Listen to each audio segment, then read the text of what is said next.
తెలుగు రాజ్యం ప్రేక్షకులకు హృదయపూర్వక స్వాగతం. నేను మీ చిల్లగట్టు శ్రీకాంత్ కుమార్. ఈవేళ తను యువగాన కోకిల అని మాత్రమే చెప్పినప్పటికీ ఈవేళ గానకోకిల స్థాయికి చేరుకున్నటువంటి బాలమేధావి సంగీత సరస్వతి మనం మాళవిక ఆనంద్ నివాసానికి రావటం జరిగింది. నమస్కారం మాళవిక ఆనంద్ గారు. నమస్తే. చాలా సంతోషంగా ఉంది మళ్ళీ మిమ్మల్ని ఇక్కడ ఇలా మళ్ళీ మీ నివాసంలో కలుసుకోవటం. మీరేంటంటే హైదరాబాదు రసజ్ఞులైన ప్రేక్షక మహాశైలికి దూరమై మీరు బెంగళూరులో ఉద్యోగ నిమిత్తం ఉండటం, అప్పుడప్పుడు మాత్రమే హైదరాబాద్ వాసులు పలకరించడం జరుగుతోంది.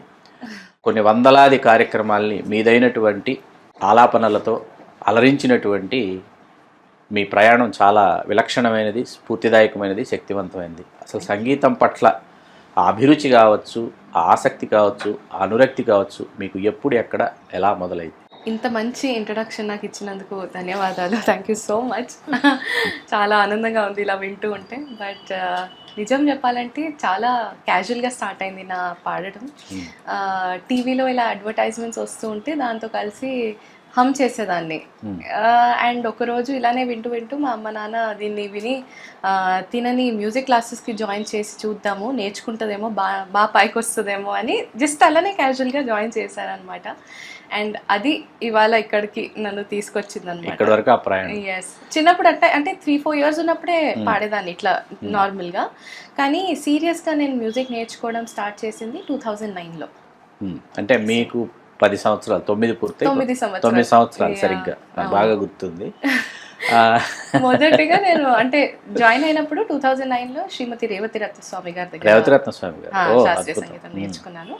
తర్వాత వచ్చేసి హైదరాబాద్ సిస్టర్స్ హరిప్రియ మ్యామ్ గారి దగ్గర నేర్చుకోవడం స్టార్ట్ చేశాను క్లాసికల్ మ్యూజిక్. లైట్ మ్యూజిక్ వచ్చేసి నిత్య సంతోషిని గారి దగ్గర. ముగ్గురు గురువుల్లో అంటే హైదరాబాద్ సిస్టర్స్ వాళ్ళిద్దరు, రేవతి రత్నస్వామి గారు నాకు గుర్తున్నంతలో చిత్తూరు సుబ్రహ్మణ్యం పిళ్ళయ్య గారి, అంతే కదా రేవతి రత్నస్వామి గారు. ఎందుకంటే వారి కచేరీ నేను వినటం జరిగింది. ఎందుకంటే జావళీలకు సంబంధించి వాళ్ళు మధురానగర్లో జావళి త్యాగరాజ స్వామి దగ్గర నుంచి ఆ మధురానగర్లో ఆ రాగం ఏదైతే ఉంటుందో ఆయన ఆ జావళి వాళ్ళు ఆలపించి ఆ రాగంలో వాళ్ళు ఆలపించినటువంటి ఆ రాగాన్ని త్యాగరాజస్వామిని ఎప్పుడు మీరు ఆ రాగాన్ని ఆలపించకపోతే ఎందుకు ఈ రాగం త్యాగరాజస్వామి ఆలపించలేదని మీ గురించి గుర్తు చేసుకున్నప్పుడల్లా మా భాగవతులను కూడా గుర్తు చేసుకుంటారు అన్న వంశపారంపర్య సంగీత కుటుంబం రేవతి రత్నస్వామి గారి కుటుంబం. తెలుస్తుంది నాకు. మీరు దీన్ని చాలా అద్భుతంగా మనకి చిత్తూరు నాగయ్య గారు త్యాగయ్య సినిమాలో చాలా అద్భుతంగా దీన్ని పోర్ట్రేట్ చేశారు. ఈ పర్టికులర్ ఈ సీన్ని చాలా ఎక్స్ట్రాడినరీగా ఆ రోజుల్లో పోర్ట్రేట్ చేశారు, దీన్ని పిక్చరైజ్ చేశారు. ఎక్స్ట్రాడినరీ అంటే ఎక్స్ట్రాడినరీగా చేశారు. ఒకసారి చూడండి, ఒకసారి తప్పకుండా మీకు ఏమాత్రం సమయం అనుకూలించినా చూడండి. త్యాగయ్య సినిమా, నాగయ్య గారు త్యాగయ్య సినిమా చూడటం మరీ ముఖ్యంగా సంగీత కళాకారులకి ఒక అనుభవైక వేద్యం లాగా ఉంటుంది అనమాట. అంటే ఆయనే సంగీతం, చిత్తూరు నాగయ్య గారు సంగీత విద్వాంసులు అన్న విషయం చాలా మందికి తెలియదు. ఆయనే హీరో, ఆయనే డైరెక్టర్, ఆయనే మ్యూజిక్ డైరెక్టర్, ఆయనే ప్రొడ్యూసర్ చేశారు చిత్తూరు నాగయ్య గారు. ఈ సందర్భంగా వారిని స్మరించుకున్నాం మనం. అట్లా రేవతి రత్నస్వామి గారి దగ్గరికి వెళ్ళే నాటికి అసలు వారు నేర్పిస్తున్నటువంటి సంగీతం, మీరు నేర్చుకుంటున్నటువంటి సంగీతం, అసలు అప్పుడు మీకు ఏమనిపించింది? ఏం నేర్చుకుంటున్నాను, వాళ్ళు ఏం నేర్పిస్తున్నారు, నేను ఎందుకు వచ్చాను అనేది ఒక దశ, ఒక స్టేజ్. అది ఆ స్టేజ్లో మీకు ఏమనిపించింది? 9 సంవత్సరాల వయసులో ఏం తెలీదు. సరే, ఒక శ్లోకం ఏదో తెలుసు, ఆ శ్లోకం పాడమ్మా అని నాన్నగారు చెప్పారనమాట. సరే పాడాను. She was surprised, she was so happy. And ఓ ఈ అమ్మాయి ఇంత బాగా పాడుతుంది ఏంటి. సరే, అదే రోజు నాకేం చెప్పారంటే నా కళ ఒకటి, నా కళ ఏంటంటే 4 భాషల్లో పాటలు పాడించి CD రికార్డ్ చేయించాలి, నేను ఈ అమ్మాయితో చేయిస్తాను అని అదే రోజు చెప్పేశారు. నాకు ఇంకా నేర్పడం కూడా స్టార్ట్ చేయలేదు అప్పటికి. బట్ అదే రోజు అంటే అంత ఆనందం కలిగింది తనకు, that such a young girl is singing so well అని. నాకు పెద్దగా దాని మీనింగ్ కూడా ఏంటి అని నాకు తెలీదు. బట్ సరే నేర్చుకుంటూ పోయాను. నాకు I use to like it. School తర్వాత ఇంకా హోంవర్క్స్ అవన్నీ చేయకుండా మ్యూజిక్ క్లాసెస్కి వెళ్ళేదాన్ని. So it use to be fun అనమాట. అండ్ తెలియకుండానే నేను CD రికార్డింగ్ కూడా చేసేసాను అనమాట. 17 songs ఒకటే రోజులో రికార్డ్ చేశాను. ఎస్పి బాలసుబ్రహ్మణ్యం గారి రికార్డ్ని బద్దలు కొట్టాను. ఆయనతో సమం అనమాట. ఆయన 17 పాటలు రికార్డ్ చేశారు ఒకే రోజు. ఒకటే రోజు అక్కడే ప్రాక్టీస్, అక్కడే రికార్డింగ్. మళ్ళీ ఏమైనా తప్పులైతే that was a beautiful experience. Live singing, live instrumentalists అప్పుడప్పుడే కూర్చొని రికార్డ్ చేస్తున్నాం. అందరం ఒకటే రూమ్ లో కూర్చొని చేసామన్నమాట, పొద్దుటి నుంచి రాత్రి వరకు. ఇంకా దిస్ బ్యూటిఫుల్ ఎక్స్పీరియన్స్. సరిగ్గా ఏ వయసులో చేశారు 17 పాటలు రికార్డింగ్? Exactly 9 years. 9 years కే శ్రీహరి సంకీర్తనం అనే సిడి అవును బయటకు వచ్చింది అనమాట. అన్నమాచార్య సంకీర్తన, అన్ని అన్నమయ్య, రామదాసు, త్యాగరాజు, అన్ని అందరిది పాటలు కీర్తన పాడాను అనమాట. అంటే చిన్నప్పుడు మీరు ఈ యాడ్ ఫిలిమ్స్ టీవీలో వస్తున్నటువంటివి లేకపోతే రేడియోలో వినిపిస్తున్నటువంటివి హమ్ చేశానన్నారు కదా, మీకు ఇప్పుడు గుర్తున్నాయి అవి? ఎస్. వాషింగ్ పౌడర్ నిర్మా, వాషింగ్ పౌడర్ నిర్మా, दूध से सफेदी निर्मा से आए, रंगीन ना ना ना ना ना ना ना, सबकी पसंद Nirma Nirma. This is exactly what I used to say. నిజంగా అంటే ఎంత అసలు ఆ వయసులో అలా మొత్తం యాజ్ ఇట్ ఈజ్గా ఆ జింగిల్లో ఉన్నటువంటిది యాజ్ ఇట్ ఈజ్గా హమ్ చేసేసి పాడేస్తుంటే ఎవరికైనా భలే ఉంది అసలు. నిజంగా వాళ్ళకంటే మీరు బాగా పాడుతున్నారని అనిపించింటుంది మీ అమ్మ నాన్నకి. దీనికన్నా ముందు మా అమ్మమ్మ వాళ్ళు ఏం చెప్తారంటే, చిన్న baby, as a baby also ఏడ్చేదాన్ని ఎక్కువ. అయితే అమ్మమ్మ చాలా బోర్ అయింది ఇదే విని, ఇదే ఇట్లనే కొంచెం వేరేగా ఏడు అంటే వేరే టోన్లో ఏడ్చేది అన్నట్టు. అవునా? This is absolutely mesmerising. నాకు తెలియదు అంటే అప్పుడే ఏదో ఒక హింట్ లాగా, బట్ అఫ్ కోర్స్ ఎవరికి అది అర్థం కాదు.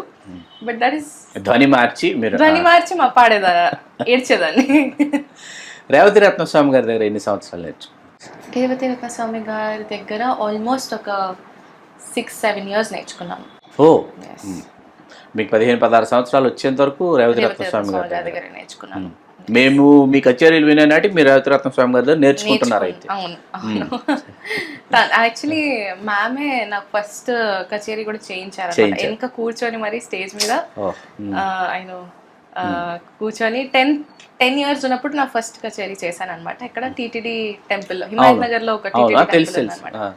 అక్కడ that was my first ever కచేరీ. అప్పుడు అక్కడ దెన్ తర్వాత ఇలానే వేరియస్ స్టేజెస్ లో అందరు పెద్దవాళ్ళు ఉంటే నన్ను మధ్యలో కూర్చోబెట్టి పాడిచ్చేసేవాళ్ళు అనమాట. ఆ ఏజ్ లోనే 10-11 years ఉన్నప్పుడే ఎందరో మహానుభావులు ఇవన్నీ నేర్పించేశారు అప్పటికి. So it was a beautiful, I'm very grateful for her for all that she is made me do ఇప్పటి వరకు. అంతే కదా.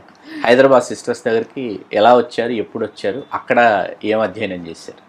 హైదరాబాద్ సిస్టర్స్ గారి దగ్గర యాక్చువల్లీ చాలా సీనియర్ మోస్ట్ మెంబర్సే వెళ్తారు అనమాట. అంటే వాళ్ళు అలాంటి వాళ్ళని ట్రైన్ చేస్తారు. బికాస్ వాళ్ళకు కూడా టైం లేదు అప్పటికి, because very busy with programmes అవన్నీ.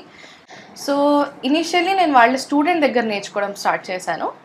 ఆఫ్టర్ దట్ లలిత మ్యామ్ ఒకరోజు పిలిచి నువ్వు ఎట్లా పాడుతున్నావు అంటే అందరిది చెక్ పెట్టేవాళ్ళు, ఎవరు ఎలా పాడుతున్నారు, ఎంత ఇంప్రూవ్ చేసుకుంటున్నారు, ఏంటి వాళ్ళది స్టేటస్ అని. సో అలానే ఒక రోజు నన్ను పిలిచి ఇంకా విని నన్ను హరిప్రియ మ్యామ్ గారి దగ్గరికి పంపించారనమాట. ఇంకా you can learn from ma'am directly అని.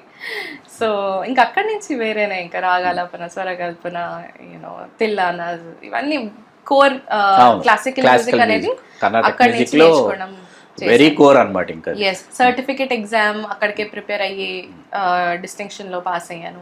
డిప్లొమా ఎగ్జామ్ కి ప్రిపేర్ అయ్యాను. కోర్ కర్ణాటిక్ క్లాసికల్ కచేరీ కూడా అప్పుడు కోవిడ్ ఉండే అనమాట. But I did one online proper classical Carnatic కచేరీ ఆల్సో.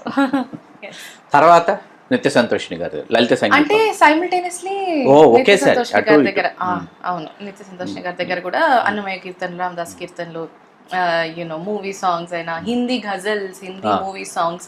అప్పటికి నేను చాలా తెలుగు ఇట్లాంటివి మన సాంస్కృతిక గీతాలు, కీర్తనలు ఇవి పాడుతూ ఉన్నాను. బట్ ఇంకా I had to also learn other things. అంటే ఇప్పుడు బయట మనం రెలివెంట్ ఉండాలంటే అన్నీ పాడగలగాలి. సో ఇంకా I started learning all types of songs from నిత్య మ్యామ్ కూడా. ఇందాక గజల్స్ అన్నారు, గజల్లో ఏ గజల్ గాయకుడు మీకు ఇష్టం? Of course Mehdi sir. అసలు no match to that. But I think నాకు లతా మంగేష్కర్ మ్యామ్ పాడిన సలోనా సాస్ సజన్ ఆల్సో బ్యూటిఫుల్.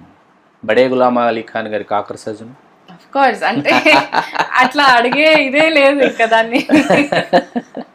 ఎందుకంటే మనకి బడే గులాం అలీ ఖాన్ మార్గం దాటుకొని రావాలి మీ ఇంటికి రావాలంటే, అవునా? అక్కడి నుంచి రావాలి. ఆయన ఇక్కడే ఉన్నారు, ఆయన ఇక్కడే తనువు చాలించారన్న విషయం చాలా తక్కువ మందికి తెలుసు.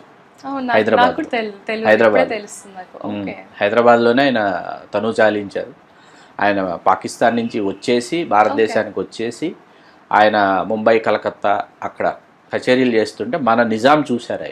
ఆయన కచేరీలు విని ఓ చాలా గౌరవంగా చూసుకుంటాం వచ్చేసేయని హైదరాబాద్ తీసుకొచ్చి మనకి ఏదైతే బడే గులాం అలీ ఖాన్ మార్గం అని అంటారో అక్కడే నిజాం వారికి సకల సదుపాయాలున్న నివాసం ఇచ్చి ఓ వారు ఇక్కడే తనువు చాలించారు. చాలా తక్కువ మందికి తెలుసు గులాం అలీ ఖాన్ గారు ఇక్కడే తనువు చాలించారు. వారి సమాధి కూడా ఇక్కడే ఉంది, ఓకే. హైదరాబాద్లోనే ఉంది.